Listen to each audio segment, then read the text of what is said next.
Bueno, hola a todos. Así como oraba Fernán, la verdad es que esa es mi convicción, justamente, y que el Señor nos guía para que entendamos su palabra y que su palabra no vuelve vacía. Y creo que esta serie que hemos estado viendo ya todo este mes, y hoy día estamos en la última en el último de los mensajes, nos ha mostrado justamente eso. Las palabras de Jesús no volvieron vacías cuando Él habló con Pedro, cuando Él corrigió a Pedro, cuando lo exhortó, cuando lo levantó. No volvieron vacías. Y hemos estado en esta serie, como les digo, ya 4 semanas, todo este mes, y hoy estamos en la última, ¿sí? Hemos estado viendo justamente cómo es que el Señor le enseñó a Pedro a escuchar su voz, cómo el Señor le mostró cómo es que la iglesia realmente crece, cómo el Señor le mostró que debía estar firme, en humildad, firme en Él. Y ahora vamos a hablar sobre preservación. Es algo que Pedro tiene que entender también. Cómo él puede crecer, o cómo él creció en el fondo, en la percepción que tiene del cuidado de Dios sobre nosotros. Déjenme tomar mis apuntes por aquí, antes de seguir. La verdad, esto es como una segunda parte de lo que, de lo que vimos la semana pasada con el presbítero Germán, que también trajo un mensaje de esta serie, hablando sobre la tentación o sea, la negación de Pedro 3 veces, cómo él cae en la tentación, cae en el miedo de ser encontrado uno de ese grupo, de esos hombres que seguían a un tal Jesús. Y, y vemos cómo él sufre en eso, pero luego cómo él entiende también, cómo él entiende que está llamado a la humildad, que está llamado a estar firme en el Señor, eh, y el Señor ha trabajado en su corazón, y luego él puede entregar eso también por medio de sus epístolas a la iglesia. Yo diría entonces preservación, pero antes quiero mostrarles partes como, igual como en una serie se menciona un poco del capítulo anterior, la lectura que nosotros tuvimos la semana pasada no era la de Lucas. Ustedes saben que en los evangelios sinópticos tenemos por lo menos 2, 3 relatos de los eventos presentes con perspectivas diferentes, y yo quería mostrarles las palabras de Jesús al respecto de lo que le va a pasar a Pedro, pero en el evangelio de Lucas. Son estas. En Lucas 22, versículos 31 a 34 dice: Simón, Simón, he aquí, Satanás me ha pedido para zarandearte como trigo, pero yo he rogado por ti, que tu fe no falle. Y tú, cuando hayas vuelto, confirma a tus hermanos. Y acá vemos esa solidez que él mostraba, dice, y él le dijo: Señor, estoy listo para ir contigo aún a la cárcel y a la muerte. Pero él le dijo: pero te digo que el gallo no cantará hoy, antes de que tú hayas negado 3 veces que me conoces. Súper duro, pero certero. Esta verdad que Jesús le dijo era lo que él tenía que empezar a ver. No era tan firme como él pensaba. No era tan firme como él pensaba. Y aquí hay algunas cosas que dar para entender. Bueno, primero que Pedro se sentía más fuerte que sus hermanos. Y vemos eso en que él dice: bueno, yo no te voy a negar, yo voy a ir contigo. En otras lecturas vemos: si todos se van, yo no, yo voy a permanecer, yo voy a estar firme. En el fondo, yo soy mejor que ellos, yo soy mejor que ellos. Pero también que se sentía incluso más fuerte que la tentación que podría haber venido por Satanás. El versículo 31 nos muestra justamente que Satanás había pedido a él para zarandearlo. De hecho, la verdad, no solamente a él. Lo que dice el texto es: Satanás ha pedido para zarandearlos, a todos, como a trigo. Y Jesús le habla un mensaje especial a él, porque está conversando con él, está conversando con Pedro. Entonces le dice: y yo he rogado a ti para que tu fe no falle. Eh, Solo quería notar que acá hay un rogar y un pedir. La palabra pedido a Satanás es casi una exigencia. Es la palabra que tú dirías para alguien que exige algo. La palabra que usa Jesús es una palabra que ruega al Padre. Hay una diferencia tan grande. Y si Satanás quería zarandear, que es pasar por una prueba durísima, Jesús ruega para que su fe no falle. Pero lejos de ver eso, él dice, no, yo por ti voy a la cárcel, yo voy a la muerte. Incluso si ustedes revisan las palabras de Lucas a continuación de esto, Jesús les dice, oye, lo que viene ahora es durísimo. Estén preparados, tomen una espada, tomen, ¿cómo se llama? Un saco, estén preparados, porque lo que viene ahora es muy duro. Pero él se sentía súper firme. El protagonista de una película de acción, el que puede pasar por todo y estar ahí. ¿Por qué? Porque él sentía que su compromiso era muy sólido con el Señor. Muy sólido con el Señor. ¿Qué tan determinado eres tú? ¿Qué tan determinado eres? Tú, hombre, tú, mujer, que estás participando de esta reunión. ¿Cómo es tu fuerza de voluntad? Me pregunto si hemos podido cumplir nuestra palabra. Yo me acuerdo que alguien muy querido de mi familia, no papá, no mamá, siempre me decía a mí de chiquitito, oye, vamos a ir al parque, vamos a ir a los juegos, ¿cómo se llama? Carrusel, ese tipo de cosas, en 2 semanas más. Y yo de chico me ilusionaba un montón. Y llegaba un punto en el que, al ver que él no lograba cumplir, yo ya le decía, no, pero eso no es verdad.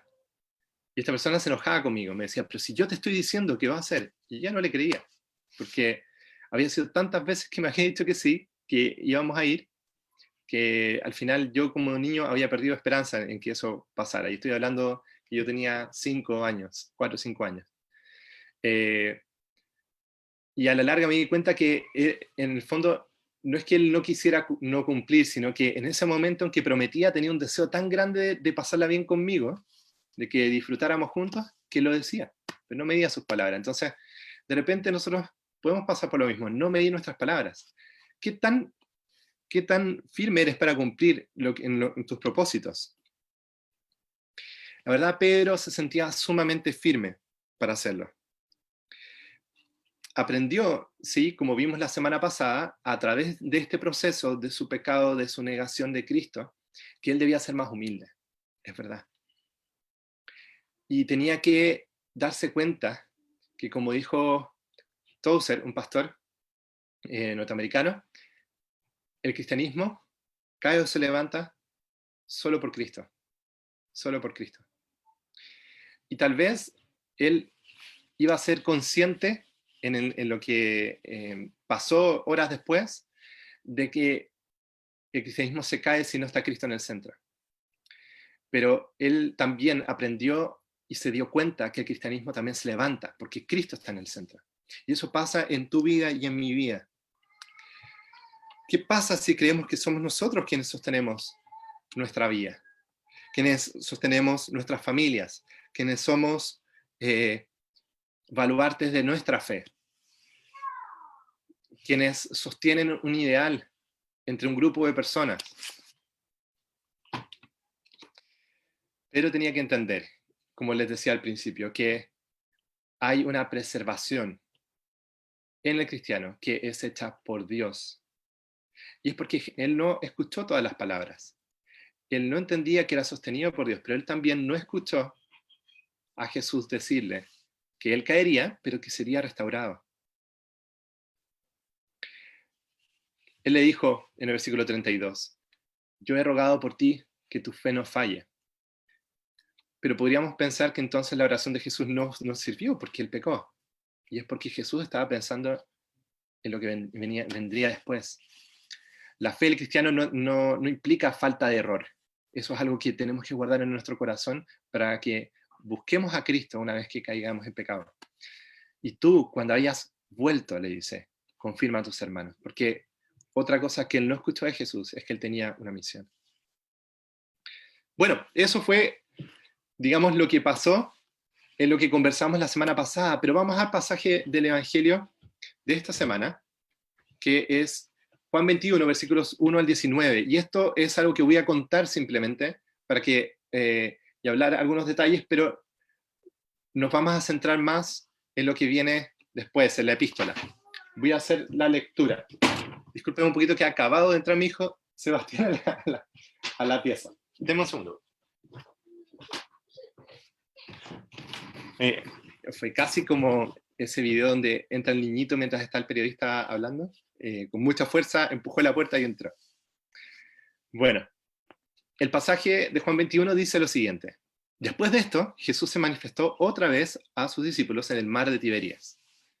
Se manifestó de esta manera.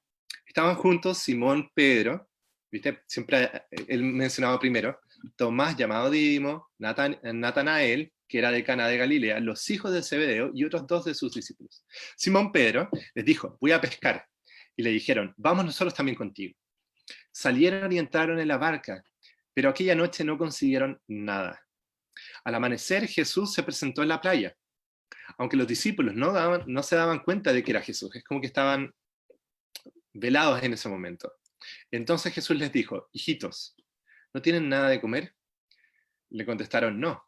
Él les dijo, echen la red al lado de la barca y hallarán. Interesante es que en ese proceso ellos hacen caso. La echaron pues y ya no podían sacarla por la gran cantidad de peces. Hasta este versículo nos recuerda mucho a el llamamiento justamente de Pedro. Cuando Pedro le dice, recibe esta pesca milagrosa y se tira a los pies de Jesús, le dice, apártate de mí que soy hombre pecador. Y Jesús le dice que lo va a hacer pescador de hombres. Es muy similar. Es muy similar. Su llamado al apostolado, digamos, a ser un discípulo de Jesús, a seguirlo, con la situación que está viviendo en este momento. Sigamos con la lectura. Entonces, aquel discípulo a quien Jesús amaba, que es Juan, quien escribe el Evangelio, dijo a Pedro, es el Señor. Cuando Simón Pedro oyó que era el Señor, se ciñó el manto, o sea, se apretó la ropa, pues se la había quitado, se preparó y se tiró al mar. Muy loco, en vez de esperar un poco, porque la lectura nos dice que estaban en el versículo 8 a más o menos 100 metros del borde, se tira al mar simplemente. Los otros discípulos llegaron con la barca, arrastrando la red con los peces porque no estaban lejos de tierra, sino como a 100 metros. Cuando bajaron a tierra, vieron brasas puestas con pescado encima y pan. Y Jesús les dijo, traigan de los pescados que ahora han pescado. Entonces Simón Pedro subió y sacó a tierra la red llena de grandes pescados, 153 de ellos, y aunque eran tantos, la red no se rompió. Interesante el milagro de Jesús, dándonos ese detalle de que la red no se rompió. Es como que Jesús estaba cuidando para que todos esos peces salieran realmente. Y Jesús mismo ya había hecho eso antes, y el relato de la otra llamada pesca milagrosa muchas veces nos dice que la red se rompía por la cantidad de peces. Y interesante también cómo Simón Pedro se tira un piquero al agua para correr a encontrarse con Jesús. Él siempre tan impetuoso. Entonces Jesús les dijo, versículo 12, vengan, coman. Oye, yo me imagino estando en esa cena. ¿Tú puedes imaginarte poniéndote en esa cena? Que Jesús mismo te diga, ven, come. Ninguno de los discípulos osaba preguntarle, ¿tú quién eres? Pues sabían que era el Señor. Noto aquí una especie de vergüenza. Recuerden que Satanás no había pedido solo a Pedro para zarandearlo, sino a todos ellos. Todos ellos habían huido del Señor. Y a pesar de que ya se había aparecido antes a ellos, aún así, ¿qué tanta capacidad o tiempos de dialogar con él habrán tenido? Para hablar, para sentir, para poder pedirle perdón, imagínense todo lo que guardaban en esos corazones. Versículo 13, vino entonces Jesús y tomó el pan y les dio, y también hizo lo mismo con el pescado. Jesús mismo los alimentó, él cocinó para ellos, él hizo la obra. Esta era ya la tercera vez que Jesús se manifestaba a sus discípulos después de haber resucitado de entre los muertos. Versículo 15 al 19, para terminar esta lectura del Evangelio. Cuando hubieran comido, Jesús dijo a Simón Pedro, Simón, hijo de Jonás, ¿me amas tú más que estos? Le dijo, sí, Señor, tú sabes que te amo. Jesús le dijo, apacienta mis corderos. Le volvió a decir, por segunda vez, Simón, hijo de Jonás, ¿me amas? Le contestó, sí, Señor, tú sabes que te amo. Jesús le dijo, pastorea mis ovejas. Le dijo por tercera vez, Simón, hijo de Jonás, ¿me amas? Pedro se entristeció de que le dijera por tercera vez, ¿me amas? Y le dijo, Señor, tú conoces todas las cosas, tú sabes que te amo. Jesús le dijo, apacienta mis ovejas. De cierto te digo que cuando eras más joven, tú te ceñías e ibas a donde querías, pero cuando seas viejo extenderás las manos, y te ceñirá otro y te llevará a donde no quieras. Esto dijo señalando con qué muerte Pedro habría de glorificar a Dios. Después de haber dicho esto, le dijo, sígueme, sígueme, que debía haber puesto en negrita ahí también, sígueme. Tan interesante este texto, como 3 veces fue la negación de Pedro, como 3 veces Jesús pregunta, como en las declaraciones de fidelidad de Pedro, él estaba sintiéndose superior a sus hermanos. Y Jesús aquí le dice, ¿me amas más que estos? Y él ya no puede decir, sí, yo te amo más que el resto. Dice, sí, Señor, tú sabes que te amo. Hay un entendimiento con dolor. Y también vemos que él entiende que en el pasado él confió en sus propias fuerzas y un poco que no merecía estas palabras de Jesús. Con mucha tristeza reconoce que Jesús lo está levantando luego de su triple negación. Y él le da también algo para que haga. Le dice, sígueme. Y ese seguir involucraba apacentar a la iglesia, al rebaño del Señor. Una tarea pastoral para un hombre que era un pescador. Y vemos aquí entonces que Pedro se enfrenta a la realidad de que él estaba siendo un creyente, pero también muy, muy, muy humanista. ¿En qué sentido? Pedro estaba confiando, él creía en Cristo, él sabía que había sido llamado por el Señor, él sabía que había sido enseñado por él, que había resucitado. Él realmente tenía fe en Cristo. Sin embargo, mucha de la confianza que él tenía en poder seguirlo, en poder ser un discípulo, estaba basada en su profunda convicción, pero errada, de que él podía mantener su palabra, de que él tenía un compromiso firme e indeleble con Dios, en vez de confiar en el compromiso y pacto de Dios con su pueblo. Y eso es una forma muy sutil de humanismo. Y cuando hablo de humanismo, ustedes pueden pensar en ciencias, en las ciencias humanas, pueden pensar en cosas así, pero también es una forma de entender la vida completa, teniendo al hombre como medida de todas las cosas, siendo el hombre y su capacidad moral, su capacidad intelectual, el centro de cómo leemos todo. Y nosotros estamos inmersos en una cultura que es así, no considera a Dios y pone al hombre en el centro. Y nosotros tenemos esa tendencia, al igual que Pedro, que vivía en un contexto tan, digamos, aparentemente teocrático, tan como de tener a Dios o tan religioso presente, eh, él también confiaba mucho en sus propias fuerzas. Sin embargo, aquí Jesús lo restaura, Jesús lo levanta. Así que aquí vemos que él está diciendo, no eres mejor que ellos, no eres mejor que tus hermanos. Claro, efectivamente me traicionaste, pero yo te doy la oportunidad, que es un regalo, de que declares mi amor, tu amor por mí. Porque en el fondo yo soy quien te sostiene, y yo soy el que te manda, te comisiona a que cuides de las ovejas, a que confirmes a los hermanos, como aparecía en el pasaje que vimos ahí rápidamente de Lucas 22. Una vez que pases por esto, confirma a tus hermanos. Y aquí mencionado 3 veces, apacienta mis corderos, pastorea mis ovejas, apacienta mis ovejas. Así como Pablo en un momento en 1 Timoteo, capítulo 1, versículos 12 al 17, dice que él de alguna manera fue llamado para el Señor para el ministerio para que mostrara en Pablo, en él mismo, toda su clemencia, o sea, el poder de perdonar, siendo él el primero de los pecadores, como se sentía él mismo. Pedro aquí, el que había hecho la declaración más grande de compromiso, sin embargo, aquel que había metido las patas más profundamente, fue restaurado por Cristo. Y él estaba llamado a ir a sus hermanos, los que estaban ahí, y los discípulos, para levantar el espíritu de ellos y, digamos, apacentar y confirmar a los hermanos.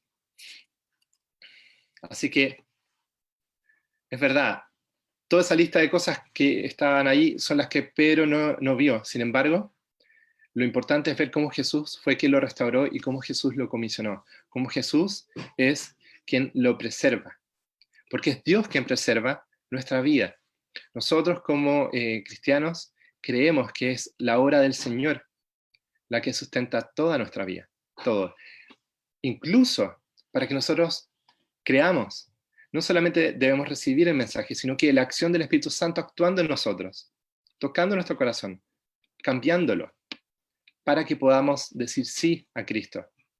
No es una obra nuestra, no es una libertad nuestra, sino que es parte de su llamado, que es efectivo en nosotros, que es efectivo en nosotros.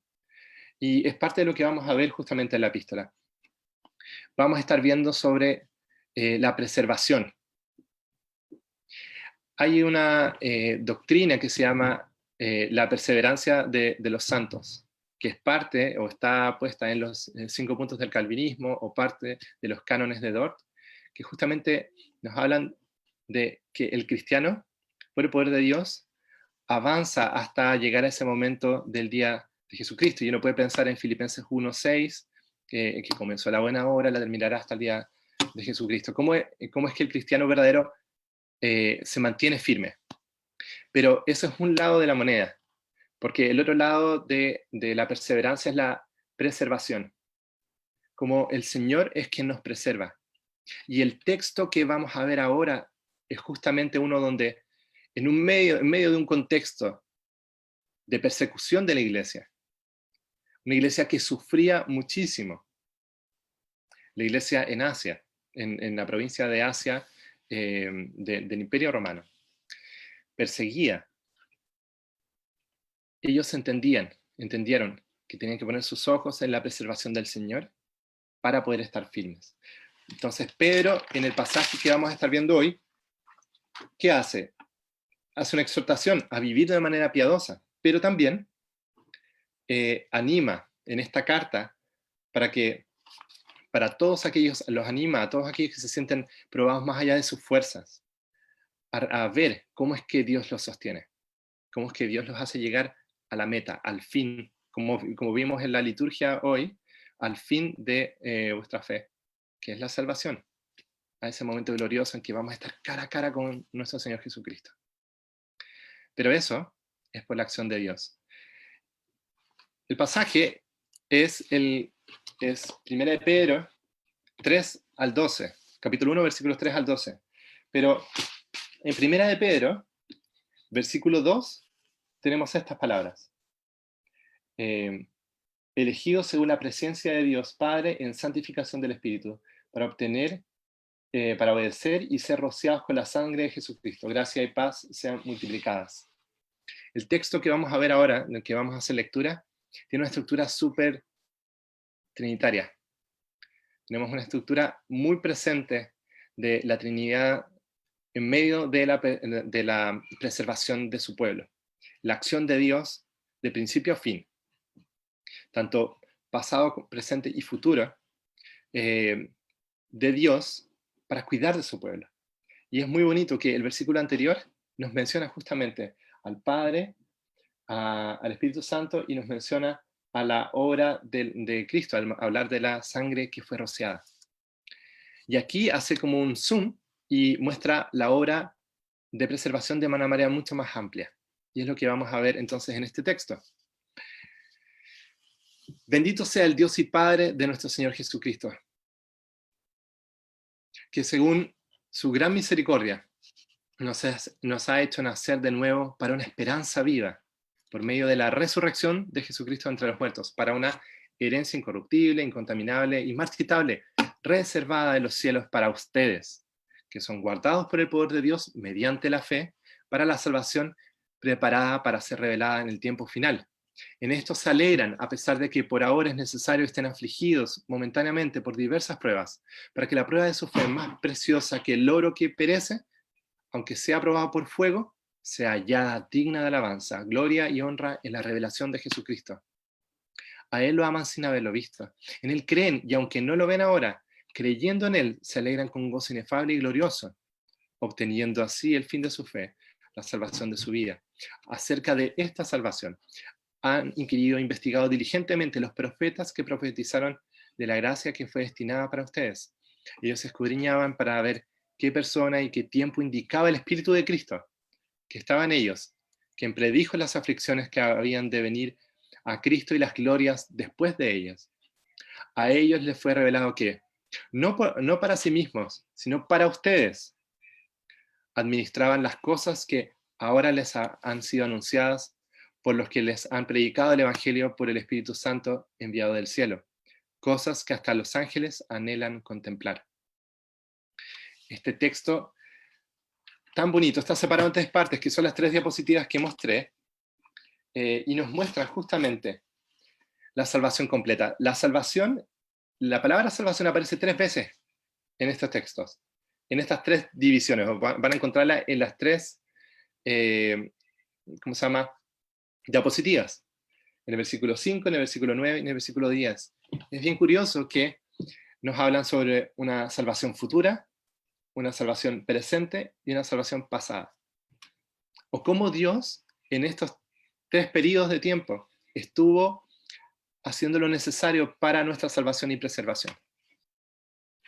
Entonces, cada uno de estos pasajes, estos pocos versículos por diapositiva, podrían darnos horas de escudriñar, buscar, entender, y de mensajes. Yo solo quiero mostrar algunas cosas de aquí, en relación a lo que Pedro había entendido por medio de la obra de Jesucristo, en su preservación. Bueno, lo primero es versículos 3 al 5, que es ver la salvación futura. ¿Y cómo comienza esto? El versículo 3 dice, bendito sea el Dios y Padre de nuestro Señor Jesucristo, porque nuestra vida es fruto de la misericordia del Padre y está fundamentada en la resurrección del Hijo, de Jesucristo, como nos menciona al final del versículo 3, por medio de la resurrección de Jesucristo de entre los muertos. Y eso tiene un propósito, recibir una herencia que es eterna y segura en Dios. Así podríamos hablar sobre estos versículos. Pero quiero poner mi foco en renacer y en esperanza viva. Renacer aquí nos aparece como nos ha hecho nacer de nuevo, en el versículo 3. Eso es una acción que ya pasó, pero que nos está haciendo pensar hacia adelante. ¿Por qué? Porque es para una esperanza viva. Y como he dicho otras veces, la esperanza que nosotros tenemos está basada en un hecho futuro, porque eso es esperanza, pero es para el día de hoy, como vamos a ver en el fruto de eso, en los versículos que siguen, en la otra división. Y eso es alcanzado por la obra de Jesucristo. Entonces, cuando pensamos en esperanza viva, no estamos pensando en que uno tiene un dolor, una tristeza, y uno dice, bueno, no importa porque finalmente, al final voy a recibir el fruto de todo esto, porque cuando reciba el objeto de mi esperanza, entonces voy a estar bien. Sino que es una esperanza viva hoy. Porque aquellas cosas que Dios hizo por medio de Jesucristo en el pasado, nos aseguran algo que no hemos recibido ahora, o que no podemos palpar aún, pero que vienen en el futuro. Por eso el versículo 4 nos habla sobre una herencia incorruptible, incontaminable, inmarchitable. Nos hablan de algo que no puede cambiar. Está, como dice aquí, reservada en el cielo para nosotros, para los receptores de esta carta, pero para todos aquellos que han sido llamados para una esperanza viva en Jesucristo. Y esto es algo seguro, seguro. Pero no tenía eso presente en el pasado. Pensaba que dependía mucho de su capacidad, de su obediencia, de su determinación. Y muchas veces nosotros pensamos igual. Mi fe depende de mi determinación. Si yo me dejo estar, entonces voy a alejarme de Dios. Sin embargo, no podemos desconocer que Él no le pidió a Jesús ni las palabras de profecía sobre lo que Él iba a hacer horas después, ni tampoco el hecho de que le dijera que una vez que Él haya pasado por esto, entonces confirmara a sus hermanos. Era el hecho de que Jesús lo había llamado para una esperanza viva, pero Él no lograba ver eso en ese momento.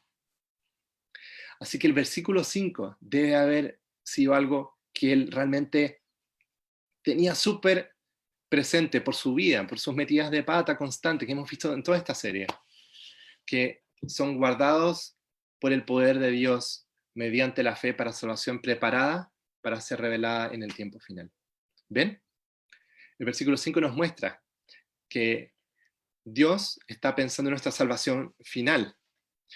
Y aquí, cuando pensamos en salvación, no estamos pensando en el hecho de ser justificados y ya ser salvos actualmente por el hecho de estar disfrutando ya de paz con el Señor, por medio de la obra de Jesucristo, por su redención, sino que está pensando en el fin de todo, en el fin de todo, cuando Cristo vuelva en el último día, cuando el juicio ocurra y todos los escogidos del Señor, no por sus méritos, no por su vida perfecta, porque no la van a haber tenido, sean reconocidos como perfectos y como con vidas rectísimas, porque el Padre va a estar mirando al Hijo en el juicio. Porque Cristo va a decir, yo pagué por ellos. Ellos no van a pasar por vergüenza. La vergüenza va a venir para aquellos que me negaron. Como él decía, en aquel día yo, si me niegan, yo también los negaré. Yo también me avergonzaré. Pero a sus llamados no. Y el versículo 5 nos muestra que eso tiene que ver con el hecho de que la preservación, el ser guardados, tiene que ver con el poder de Dios. Con el poder de Dios. Él ya hizo todo para garantizar nuestra vida de manera futura. Y eso es algo que tienes que guardar en tu corazón. No hay nada que tengas que agregarle al hecho de la obra de Cristo. Dios hizo todo lo necesario para preservar tu vida. Pero también nos muestra que en este pasaje, que tampoco podemos decir, bueno, entonces dejémonos de hacer cosas porque no luchemos porque nuestra vida está lista en Cristo. No, esperemos un poquito.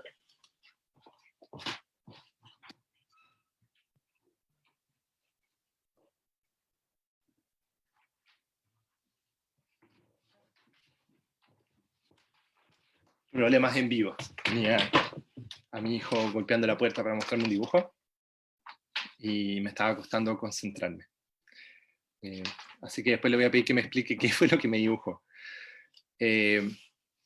Bueno, justamente uno no puede decir, mira, no hay nada que tengas que hacer viviendo actualmente conforme a la voluntad del Señor. ¿Por qué? Porque Él nos dice que es mediante la fe que el poder de Dios nos guarda.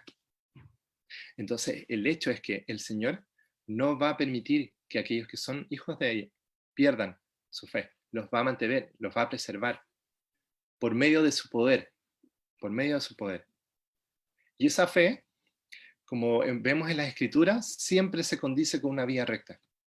Entonces, es verdad, vamos a crecer en una vía piadosa que agrade al Señor.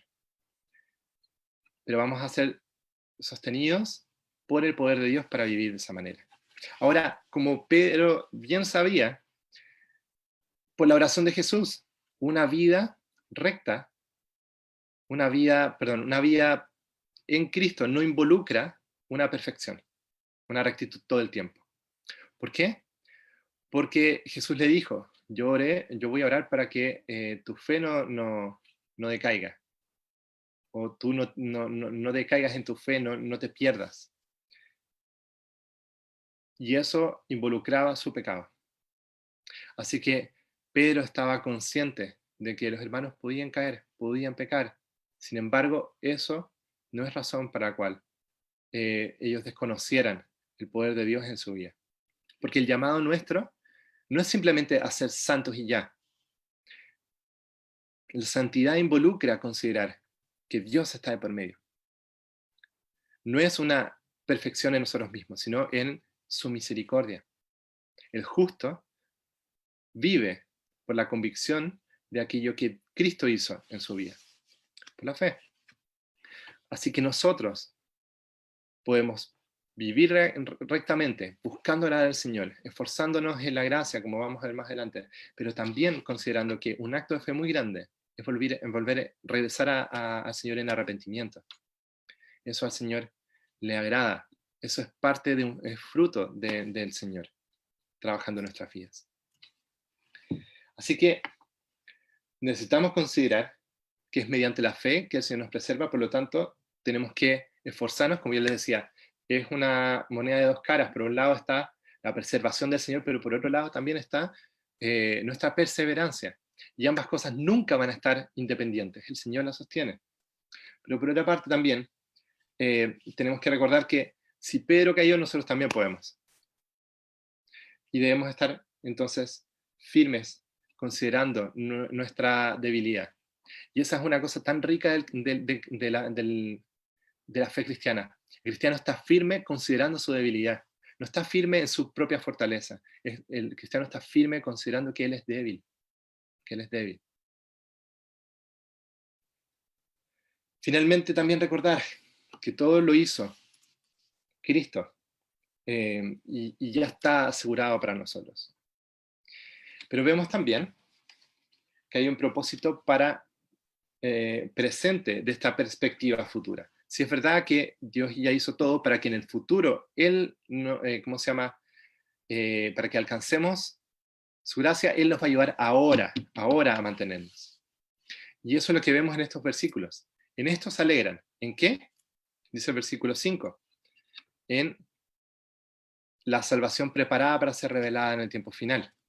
Nos alegramos en que nos mantenemos por el poder de Dios para esto. Por lo tanto, a pesar de que por ahora es necesario, estén afligidos momentáneamente por diversas pruebas, para que la prueba de su fe, más preciosa que el oro que perece, aunque sea probado con fuego, sea hallada digna de alabanza y gloria, nosotros entonces, ¿qué hacemos? Nos alegramos. A pesar de que pasamos por estas cosas tan difíciles, nosotros nos alegramos. Yo creo que aquí cabe que les pida perdón. Que les pida perdón si alguna vez en mi poca sabiduría les he dicho que el Evangelio es fácil. O les he mostrado de alguna manera que en estos meses que ser cristiano es algo simple. O algo que en todo momento vamos a estar con una imagen prístina de Dios y que está todo bien y vamos a avanzar para adelante. Aquí se nos habla de que vamos a pasar por diversas pruebas. Y la verdad es que el Evangelio no es fácil. No es fácil. Cristo nos habla de eso en Lucas 14. Nos habla del costo de ser un discípulo de Él, de cómo debe ser considerado con cuidado, como un rey yendo a la guerra cuando está en minoría en su ejército versus el enemigo, o alguien que va a construir una casa y tiene que pensar en los recursos. No es fácil. Y puede ser que muchos de ustedes se estén encontrando que las aflicciones son tan grandes que tal vez no valía la pena ser cristiano. Muchos en ese día, en el último día, se van a dar cuenta ahí de que valía la pena. Pero no supieron sopesar en un principio cuánto tenían que entregar por Jesús, cuánto tenían que entregar por Él. Vivimos vidas llenas de privilegios, llenas de privilegios. Hasta la persona que tiene una situación más precaria en nuestro país vive gran riqueza comparado con otras personas del mundo. En temas de educación, en temas de tantas cosas, en salud, en recursos. Pero la vida es durísima, la vida es durísima. Y sobre eso, en esta carta nosotros vemos que se nos promete sufrimiento. En el capítulo 3, versículo 14, nos muestra que la vida cristiana es sufrir por medio para la justicia o con el fin de la justicia, sufrir por la justicia, de que eso es bienaventuranza. También nos dice que estamos llamados a bendecir en medio del dolor, incluso cuando alguien nos haga mal, incluso sentirnos en gozo en medio de las aflicciones o cuando somos injuriados por el nombre de Cristo, cuando alguien te trata mal porque eres cristiano. La verdad, muchas veces nosotros no estamos ni cerca de encontrarnos en situaciones como esta. Hemos creído que el Evangelio es algo simple y hemos vivido honrando esas palabras, en vez de pensar en lo duro que es vivir una vida cristiana, vivir por Cristo. Pensemos que nuestro Señor fue azotado y herido de Dios. Él sufrió en la cruz. Y Él nos dice, si eso hicieron conmigo, ¿qué van a hacer con ustedes? Eso es lo que debemos esperar como cristianos. Pero no estamos expuestos a entregarnos así, porque no hemos entendido realmente cuál es nuestro llamado, a qué estamos llamados. Pedro se encontró en esa situación. Pedro dijo, no, yo no te voy a negar, yo no voy a pasar por eso, yo estoy firme, tengo una convicción. Y nosotros podemos estar muy convencidos de nuestra fe. Yo espero que sea así. Pero que esas convicciones estén basadas en algo verdadero. No en que nosotros vamos a ser sostén de nuestra vida, o que vamos a seguir a Cristo porque nos da un cierto estatus entre la familia, o porque trae una moralidad que es buena para nuestros hijos, sino porque somos esclavos del Señor Jesús, porque vivimos para Él y para nadie más, y de que estamos dispuestos a pasar por aflicción, con tal de que su nombre sea escuchado por más personas. Por otra parte, este pasaje nos muestra que las aflicciones son momentáneas.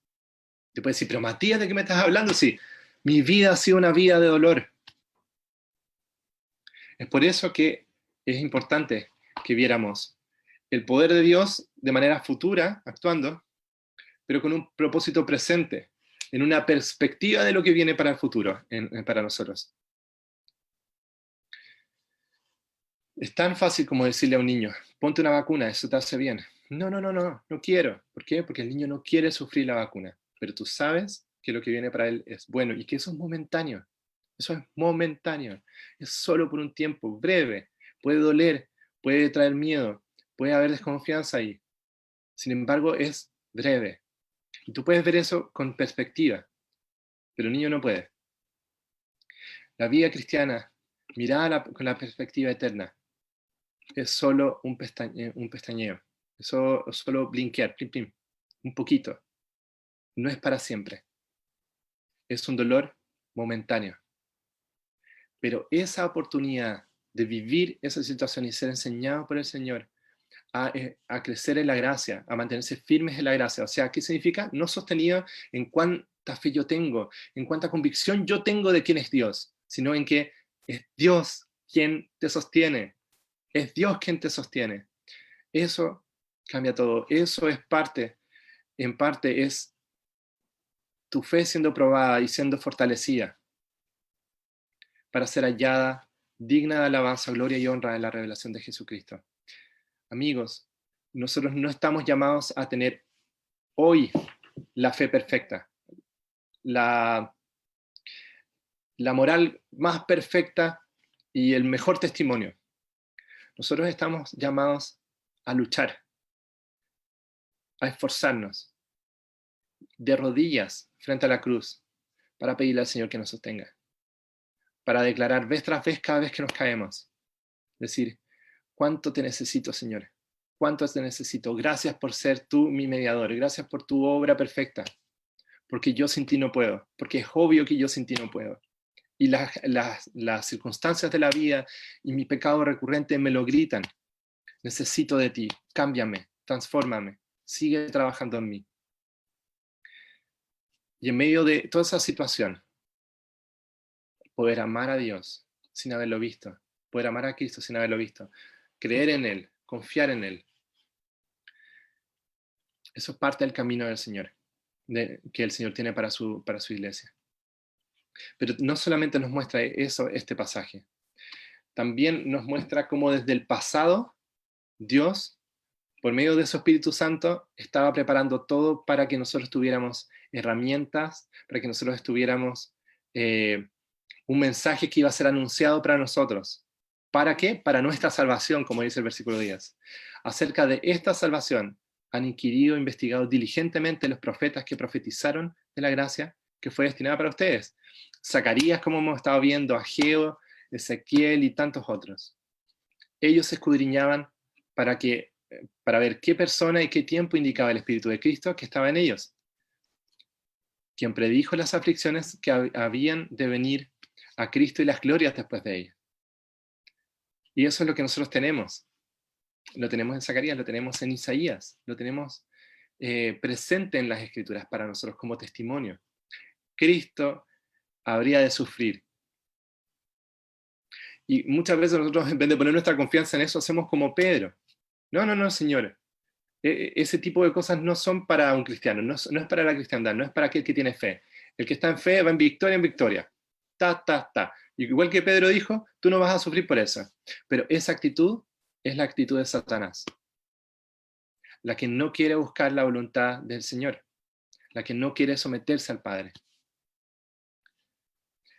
Miren el versículo 12. A ellos les fue revelado que, no para sí mismos, sino para ustedes, para nosotros, para la iglesia, luego de la venida de Cristo, administrar las cosas que ahora les han sido anunciadas por los que les han predicado el Evangelio por el Espíritu Santo enviado del cielo. Cosas que hasta los ángeles anhelaban contemplar. El mensaje del Evangelio fue preparado por tanto tiempo para nuestra salvación, para nuestra preservación. Estaba ahí antes de que tú supieras siquiera quién era Jesús. Dios lo había preparado desde la eternidad para que ocurriera. Y envió a su Hijo y también al Espíritu Santo para que eso fuera una realidad profunda en tu vida, para que fuera algo conocido y no desconocido, para que fuera algo en lo que tú camines y andes y te esfuerces, pero también sea tu sostén. ¿Qué cosa? Las promesas del Señor para tu vida. Quien eres en Cristo Jesús. Que como vimos en los versículos al principio, lo que nos espera a nosotros es una herencia inmarchitable, una herencia incorruptible, una herencia que nadie puede quitar.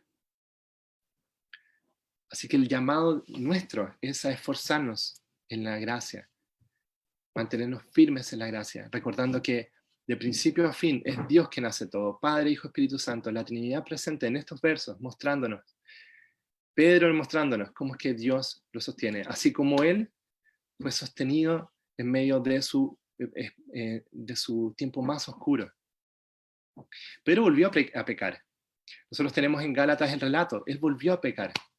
Él volvió a decir palabras imprudentes, lo tenemos en Hechos, cuando dice, no, Señor, yo no voy a comer, cuando tiene esta visión de animales que estaban al frente en un lienzo, que él debía matar y comer, para enseñarles cuán necesario era llevar el Evangelio también a Cornelio y cualquier otro gentil. Pero él dijo, no voy a comer. prudencia en sí mismo, no obediencia al Señor. Y luego vemos en Gálatas que él peca de la misma manera. Él se sienta con los gentiles solo cuando no hay judíos. Su corazón seguía siendo pecador. Sin embargo, él sabía lo que les voy a mostrar ahora, y ya lo entendía.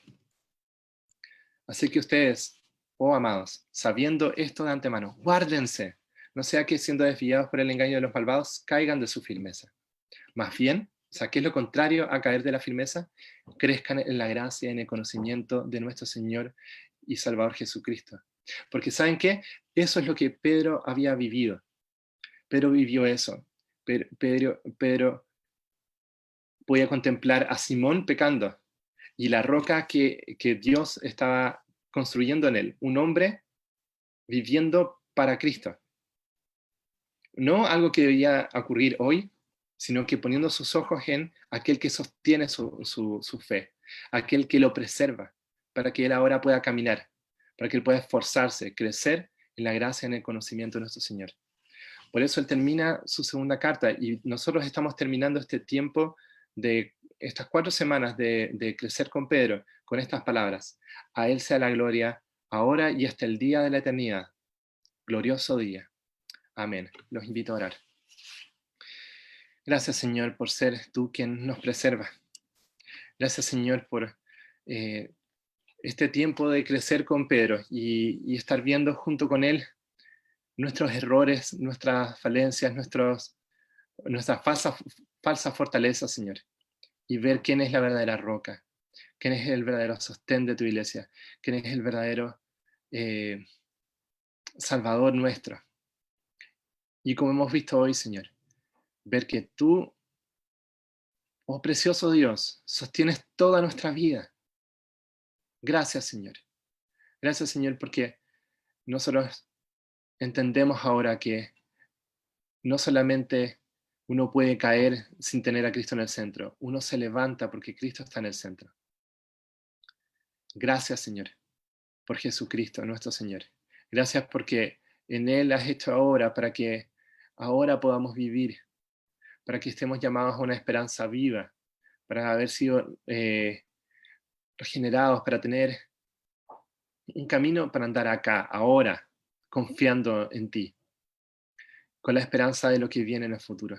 Señor, nuestro corazón sigue, a pesar de este mensaje, a pesar de haber recibido al Señor, con muchos miedos, con muchos temores, con muchas dudas, Señor.